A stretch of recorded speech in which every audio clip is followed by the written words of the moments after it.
The first clue came when they cleared the sand, heat tiles, the same protective tiles that once covered the bottom of the country's space shuttles. Mike Barnett was the lead diver. Definitely an aircraft. I think we need to talk to NASA. They told us it was over in a flash. But what if that was the lie? 73 seconds after liftoff, Challenger vanished in a fireball, and the world was assured it was instant. 3, 2, 1, and liftoff. Liftoff of the 25th Space Shuttle mission, and it has cleared the tower. Painless, merciful. Yet weeks later, on the dark floor of the Atlantic, Navy divers found the crew cabin intact, sitting upright like a ghost. Inside were switches that had been moved, emergency air packs that had been activated, evidence that refused to stay silent. So who was still alive after the explosion? And what did they experience during the 2 minutes and 45 seconds that followed? What happened next was never meant to be discussed. The proof sealed away, the story carefully rewritten. The Atlantic doesn't mourn. The Atlantic Ocean doesn't mourn. It doesn't care about flags or heroes or national tragedy. And it swallows what it wants and keeps its secrets buried in sand and silence. In the winter of 1986, it had swallowed the pride of the American space program, and now the Navy was hunting blind in hostile waters, racing against time and enemies lurking just beyond the horizon. The surface search was chaos from the first hour. Thousands of pounds of debris floated on the waves, white fragments of insulation and twisted metal scattered across miles of grey ocean. Helicopters circled, boats crisscrossed, but everyone knew the real answers weren't floating. They were somewhere far below, buried in shifting sand and vicious currents that could drag a diver into darkness before he knew which way was up. The Navy threw everything at the problem. A fleet of ships, submarines, and research vessels fanned out across a search grid spanning nearly 500 square miles. Picture trying to find a single car in a parking lot the size of a small state, except the lights are off, the lot is underwater, and the car might be buried beneath sediment that moves with every tide. That was the mission. For weeks, sonar operators sat in darkened rooms until their eyes burned and their nerves frayed. They watched screens for contacts, any bump or shadow that might be wreckage. Most returns were garbage, a sunken refrigerator, a corroded oil drum, rock formations that looked promising until they didn't. The ocean floor is a cemetery of forgotten junk, and every false alarm bled morale from exhausted crews who hadn't slept properly since the disaster.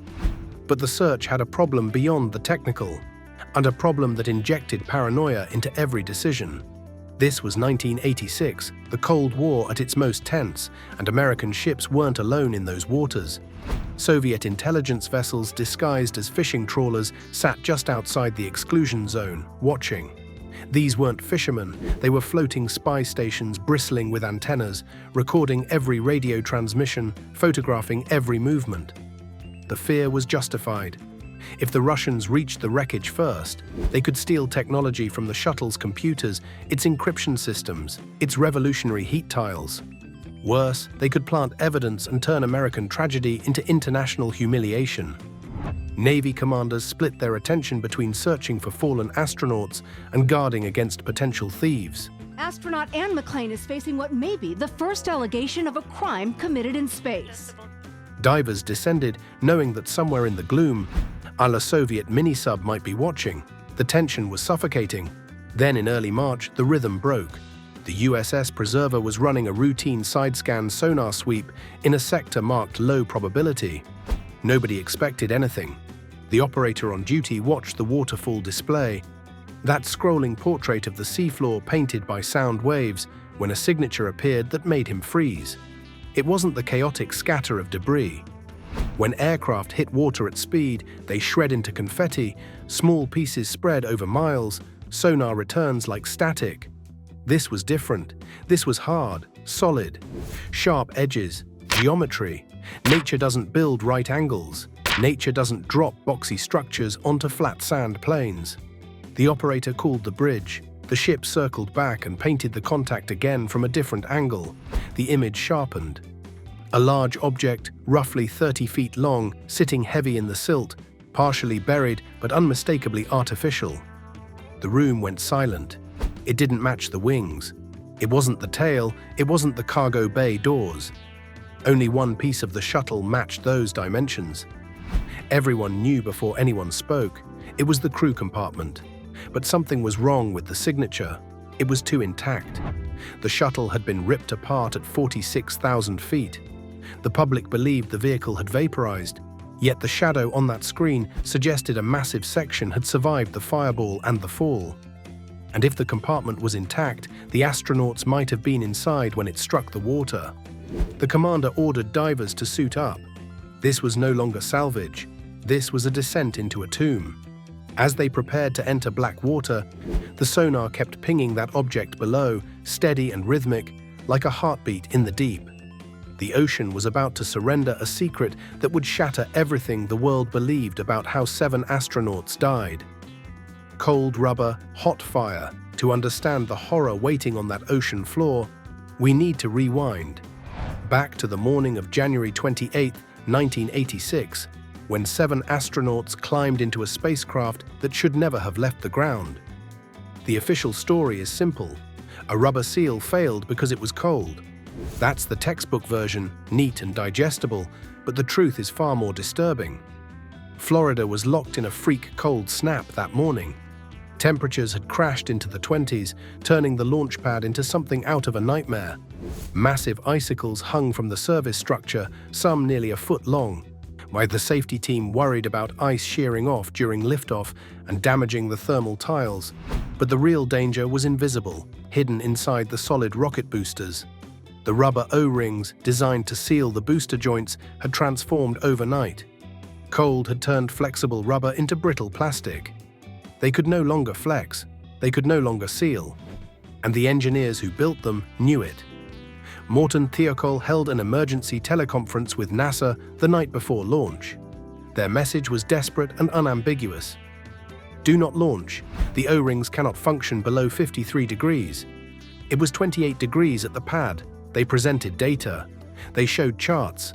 They begged. But NASA was drowning in pressure that had nothing to do with physics. The program was behind schedule.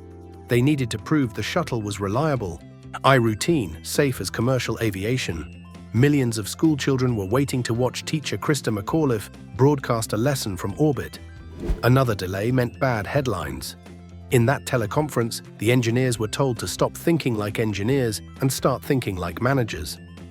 Safety was voted down. The launch proceeded. At ignition, the boosters roared to life. The shuttle climbed through frozen morning air, trailing fire and hope. It looked perfect. But less than 1 second after liftoff, a puff of black smoke escaped from the right booster's aft joint. The O-ring had failed exactly as predicted. Then something unexpected happened. Burning aluminum oxide plugged the gap, creating a temporary seal. For 58 agonizing seconds, it held. Then the shuttle hit wind shear, the strongest ever recorded for a launch. High-altitude gusts hammered the vehicle, vibrating every component. The temporary seal broke. A blowtorch of flame erupted from the booster, burning through the strut, burning through the external tank. At 73 seconds, the tank ruptured. Liquid hydrogen met liquid oxygen. The fireball consumed everything. But here's what most people misunderstand. It wasn't an explosion like a bomb. It was rapid combustion followed by aerodynamic breakup. The shuttle was torn apart by wind because it was suddenly tumbling sideways at twice the speed of sound. This distinction changes everything. A bomb would have vaporized the spacecraft into dust. But structural breakup allowed large pieces to survive. The wings sheared off, the tail snapped, and the crew compartment, built as the strongest section of the entire vehicle, ripped free from the cargo bay and flew clear of the fireball. Footage analyzed later reveals something that stops your heart. The nose section emerging from the flames, intact, trailing cables like torn arteries. Momentum carried it upward to 65,000 feet before gravity claimed it. Then began the fall, 2 minutes and 45 seconds of falling from the edge of space to the Atlantic Ocean. The flash was witnessed by millions. But the survival of that cabin, the terrible journey that followed, was a secret buried in classified reports and sealed conference rooms. The astronauts weren't vaporized in an instant of mercy. They were inside that cabin when it started falling, and the evidence waiting on the ocean floor would prove just how long they remained alive. Shadows in the silt. Descending into the Atlantic is a journey into sensory deprivation. As the Navy divers went deeper, the light from the surface faded from bright blue to a dark bruising purple, and then to absolute black. The only sounds were the hiss of regulators and the rattle of bubbles streaming past their ears. It is one of the loneliest places a human being can be. The depth was roughly 100 feet, not deep enough to be the crushing abyss, but deep enough to kill you if you made a mistake. The currents were strong, pulling at their gear, trying to drag them away from the guideline. The sediment on the bottom was fine and loose. One wrong kick of a fin would stir up a cloud that reduced visibility to zero, leaving you blind in the darkness. When the lead diver's light finally touched the object, he stopped moving.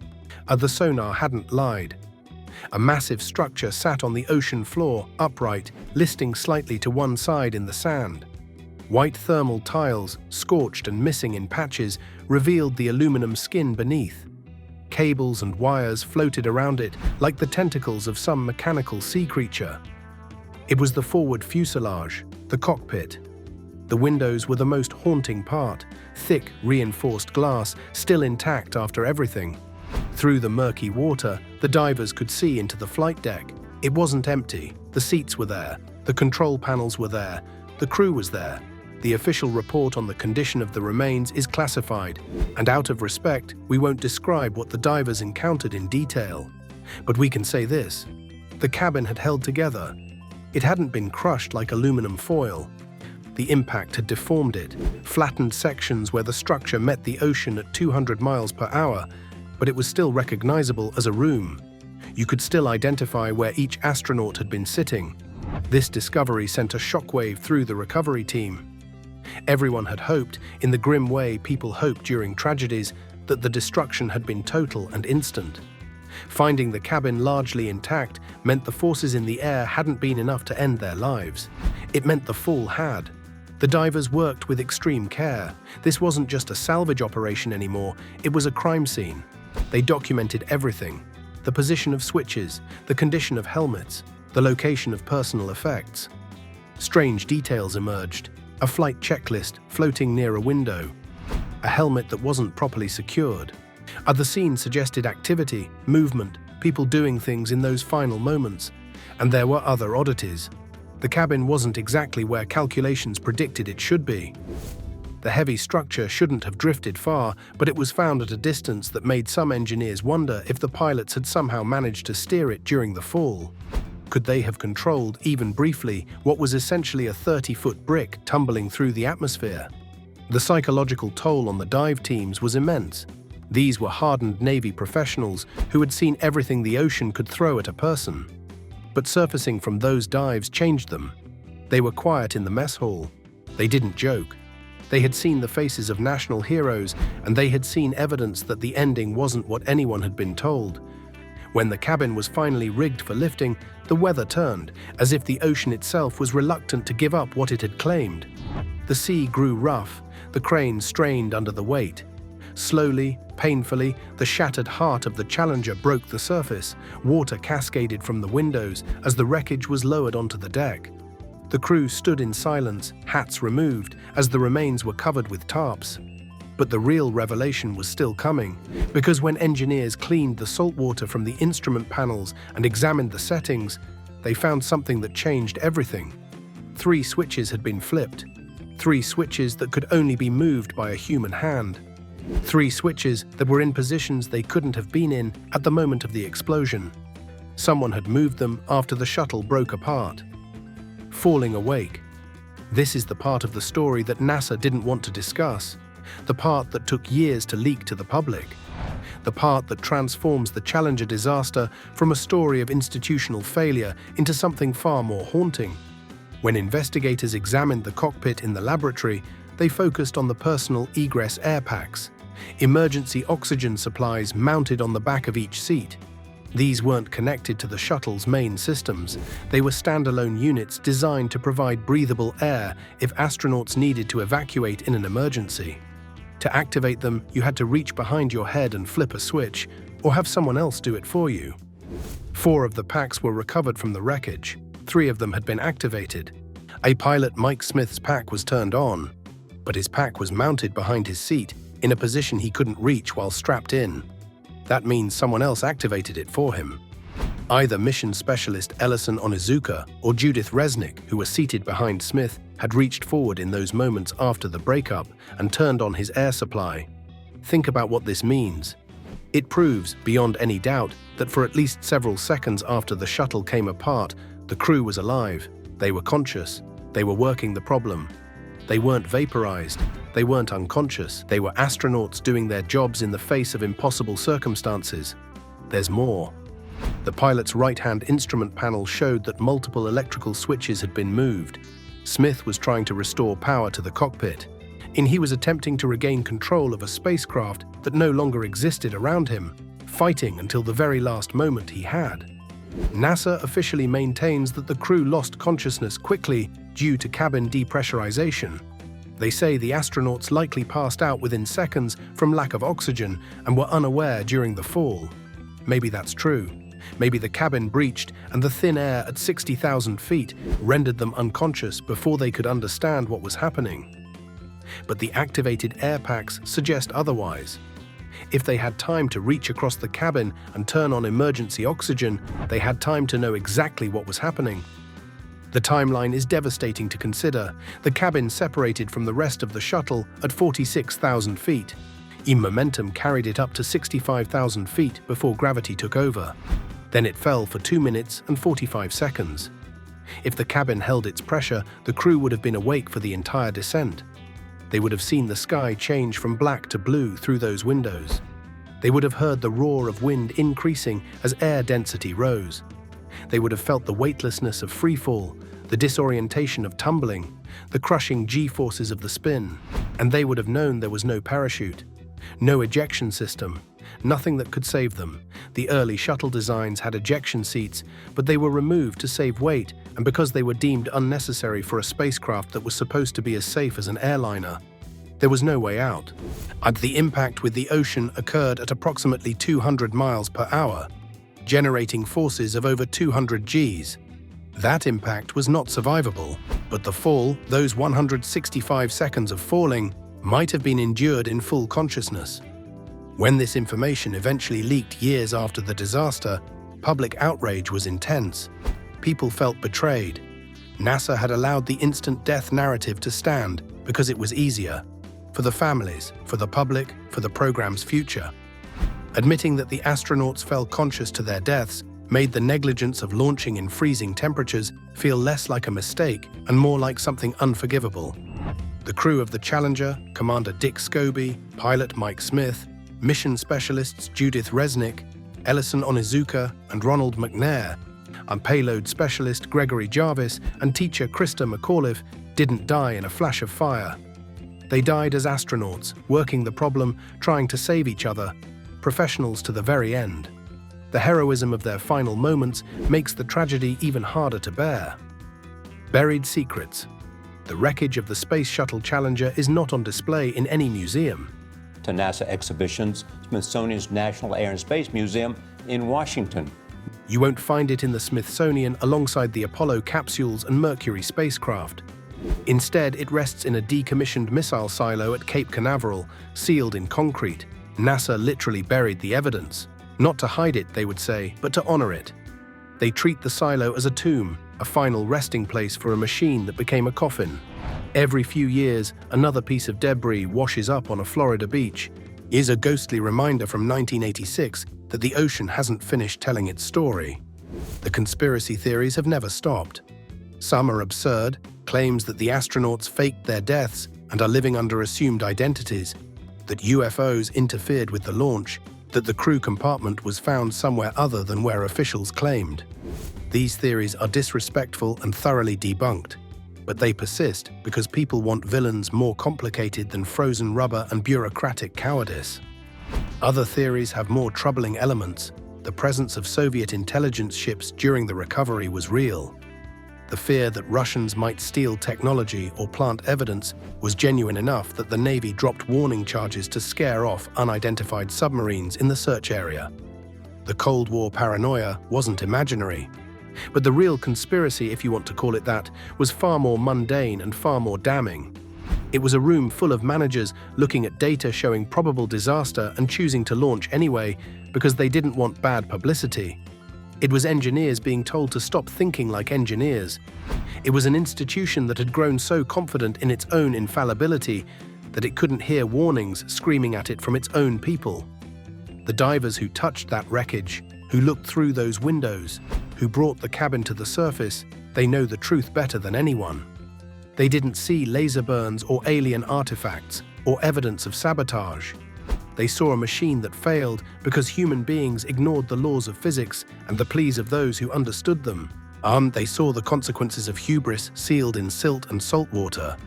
The technology developed during that search changed everything that came after. Side-scan sonar techniques, deep-rated remotely operated vehicles, systematic grid searches across vast ocean areas, all of it was refined during the hunt for Challenger. That expertise went on to help locate the Titanic. It informed the search for Air France Flight 447 and Malaysia Airlines Flight 370. The signature that appeared on that screen in March 1986 launched a revolution in underwater investigation. Perhaps that's part of the legacy. Out of tragedy came capability. Out of failure came the tools to answer future mysteries. So what does Challenger ultimately leave behind? Failure or something far more uncomfortable? It's a warning about what happens when warnings are ignored and certainty is manufactured, when those closest to the truth are pushed aside. But it's also a record of 7 people who never stopped acting like astronauts, even when the mission was already lost. The evidence recovered from the ocean floor wasn't a mystery to solve. It was a testament to resolve under impossible circumstances. Space has never been routine, and it never will be. Every launch is a wager with consequences we rarely see. The ocean kept its silence for weeks. Institutions kept theirs for years. But the story didn't end in 1986. The question is, how many other truths are still falling through the dark, waiting to surface?